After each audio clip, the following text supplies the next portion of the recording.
Hello students, यहाँ पर आपके सामने एक प्रोडक्शन बजट का question. Suyash limited manufactures product M and N. Manufacturing of product M, the company uses three types of raw material P, Q and R. These materials are used in equal proportion. मतलब product M और N ये दो product है company के, और product M को prepare करते वक्त कंपनी तीन टाइप के रॉ मटेरियल का यूज़ किए जा रही है, P, Q, R। और P, Q, R का जो प्रपोर्शन रहेगा उसको मिक्स करने का ये है इक्वल प्रपोर्शन।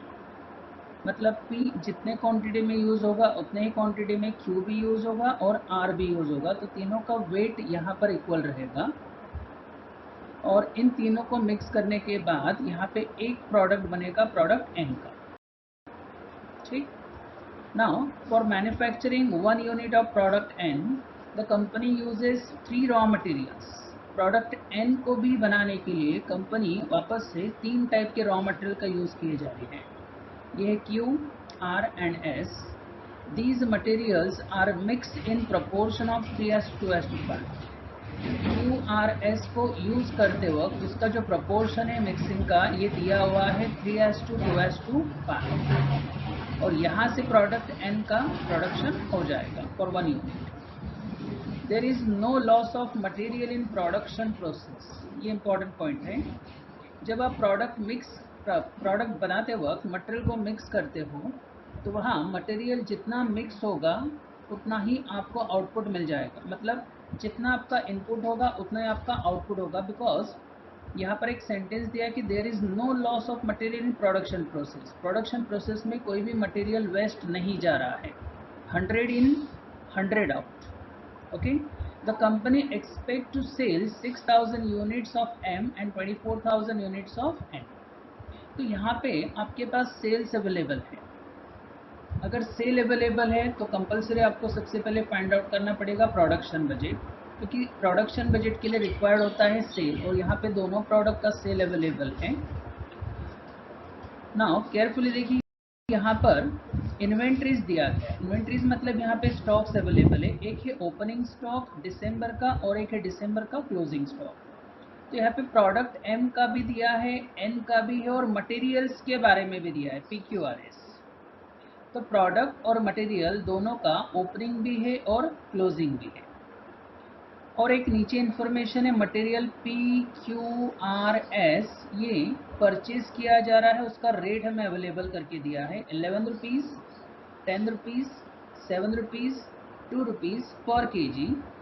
और अगर आपको मटेरियल परचेज का रेट अवेलेबल है तो जब आप लास्ट में परचेज क्वांटिटी फाइंड आउट करोगे तो उस क्वांटिटी को इस रेट से अगर मल्टीप्लाई कर दें तो आपको परचेज कॉस्ट अवेलेबल हो जाएगा। तो हमें प्रिपेयर करने के लिए बोला है production budget, material purchase budget. जो परचेज बजट प्रिपेयर करना है ये क्वांटिटी में भी है और अमाउंट में भी फाइंड आउट करना है। तो ये जो रेट हमें रीड किया अभी लास्ट में, इस रेट का यूज़ करके आप परचेज की क्वांटिटी को अमाउंट में कन्वर्ट कर सकते हैं। ठीक। तो ये पूरा क्वेश्चन हमारे सामने है। अब इसे हम सॉल्व करते हैं। सबसे पहले हमें फाइंड आउट करना है प्रोडक्शन बजट। तो प्रोडक्शन बजट फाइंड आउट करते वक्त आपके पास सेल अवेलेबल होना चाहिए, और क्वेश्चन में सेल अवेलेबल था। कंपनी ने यहाँ पे प्रोडक्ट M का सेल दिया था 6000 और प्रोडक्ट N का सेल दिया था 24,000। तो पहले फॉर्मूला लिख देते हैं। प्रोडक्शन बजट फाइंड आउट करते वक्त इसका एक सिंपल फॉर्मूला है। दो प्रोडक्ट का है तो दो कॉलम्स में यहाँ पे प्रेजेंट करते हैं, product M and product N। ना formula, sale of finish goods less opening stock of finished goods add closing stock of finished goods। Opening मतलब जो पिछले महीने प्रोड्यूस किया था, और क्लोजिंग मतलब जो इस मंथ का and. Okay. Previous closing current month का ओपनिंग होता है। भले ये करंट मंथ में सेल होगा बट प्रोड्यूस तो लास्ट मंथ में हो चुका है, इसके लिए इस करंट मंथ का प्रोडक्शन फाइंड आउट करते हो कि ओपनिंग स्टॉक कंसिडर नहीं होगा। और क्लोजिंग मतलब जो प्रोड्यूस तो हुआ है बट उसे सेल नहीं किया, मतलब सेल में इंक्लूड नहीं है, तो ओपनिंग लेस होगा और क्लोजिंग ऐड होगा। ठीक, तो क्वेश्चन में आपके पास सेल ऑफ फिनिश गुड्स यहाँ पे अवेलेबल था, एम का 6000 और एन का है 24,000। ठीक, now less opening stock of finish goods, यहाँ नीचे ओपनिंग दिया था 1 दिसंबर 2011 का, तो यहाँ पे प्रोडक्ट का भी है और मटेरियल्स का भी है, बट फिलहाल हमें प्रोडक्ट के बारे में बोलना है, फिनिश गुड्स के बारे में। तो प्रोडक्ट एम का ओपनिंग है 1200 और प्रोडक्ट एन का ओपनिंग है 6000। Add closing stock of finish goods, उसी कॉलम के आगे देखिए क्लोजिंग स्टॉक दिया था 31 दिसंबर का, जिसमें प्रोडक्ट एम का है 600 और प्रोडक्ट एन का है 7200। एड लेस करने के बाद जो भी आंसर आएगा यहाँ पर अवेलेबल होगा production. So production of finish goods कैसे फाइंड आउट होगा, 6000 लेस 1200 एड 600, ये होगा आपका 5400।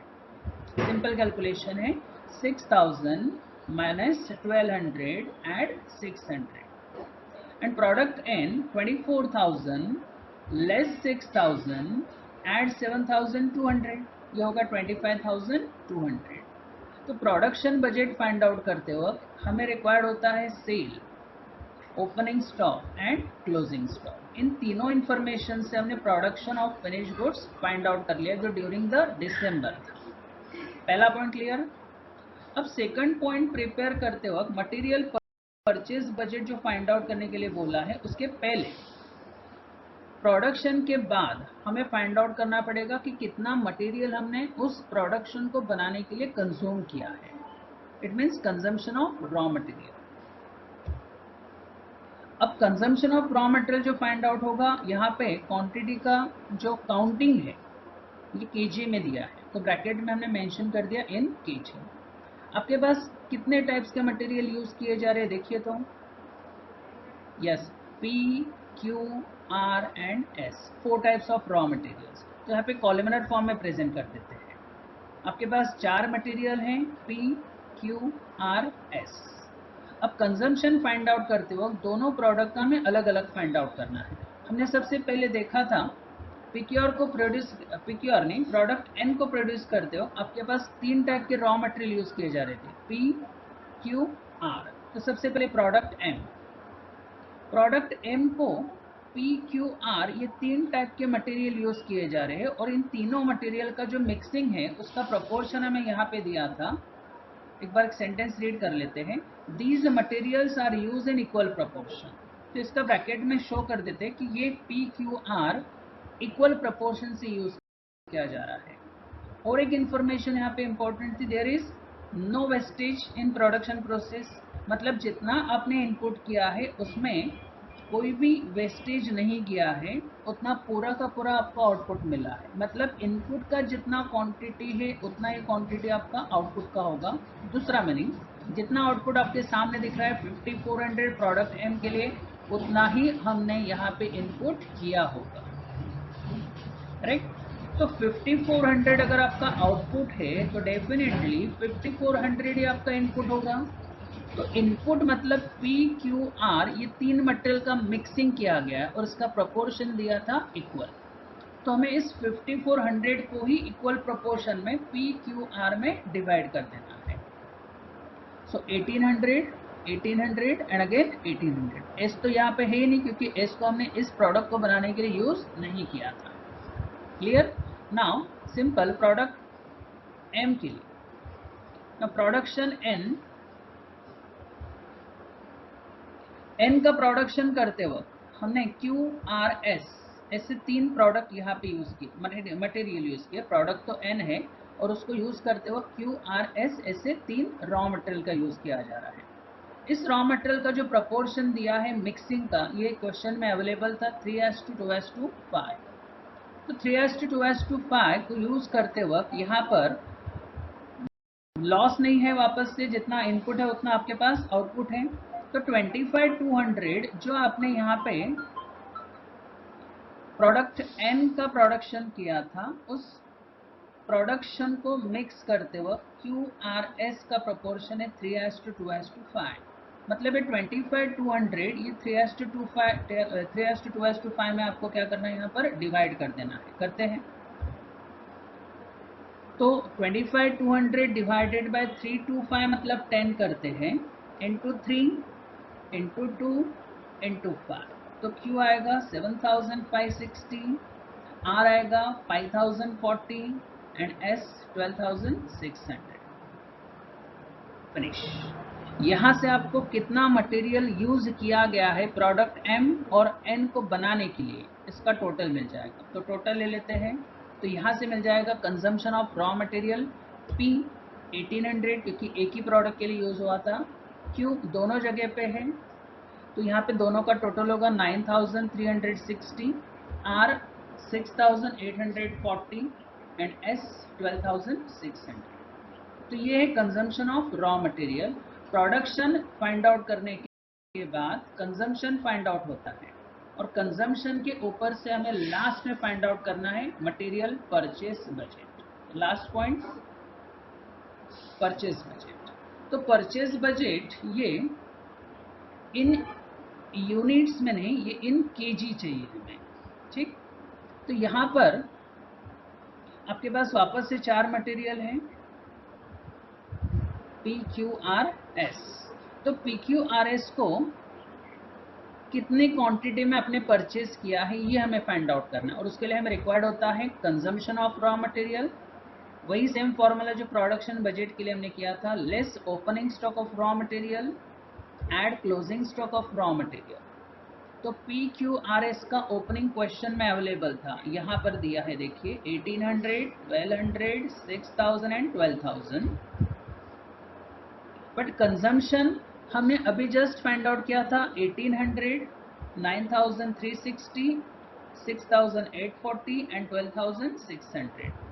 ओपनिंग भी अवेलेबल है 1800, 1200, 6000 एंड 12000 एंड क्लोजिंग ये भी आपके क्वेश्चन में अवेलेबल है यहाँ पर। तो कंजम्पशन में ओपनिंग लेस करना है और क्लोजिंग ऐड करना है, तो यहाँ से अवेलेबल होगा परचेस ऑफ रॉ मटेरियल जो केजी में मिलने वाला है। तो इसका टोटल ले लेते हैं। 1800 में 1800 लेस होगा और 1200 प्लस होगा, तो यह आएगा 1200। 9360 लेस 1200 प्लस 2400, ये आएगा 10500। 6840 लेस 6000 एड 7200, ये आएगा 8040। 12600 लेस 12000 एड 3600, ये आएगा 4200। तो ये तो क्वांटिटी में अवेलेबल हो गया, बट हमें सबसे लास्ट क्वेश्चन में परचेज के रेट्स अवेलेबल करके दिए थे जो PQRS के लिए अवेलेबल है। तो PQRS यहाँ पर 11, 10, 7 एंड 2 रुपीज़ ये रेट्स दिए हैं। So rate of raw material per KG, इससे मल्टीप्लाई करना रहेगा हमारे क्वांटिटी से। So into 11 into 10 into 7 into 2। So 1200 into 11, 10,500 into 10, 8040 into 7 and 4200 into 2। तो यहाँ से अवेलेबल होगा सबसे लास्ट में cost of purchase of raw material rupees में मिलेगा। अब पहला आएगा 13,200, सेकंड आएगा 1,05,000, थर्ड आएगा 56,280 एंड लास्ट वन 8,400। तो ये कंप्लीट एग्जाम्पल 12 मार्क्स के लिए आ सकता है और ऐसे पहले आ भी चुके हैं। इसके लिए इसे प्रॉपरली अंडरस्टैंड कीजिए। अगर कुछ एरर है तो आप रिपीटेडली ये वीडियो देखिए और आपको अंडरस्टैंड हो जाएगा।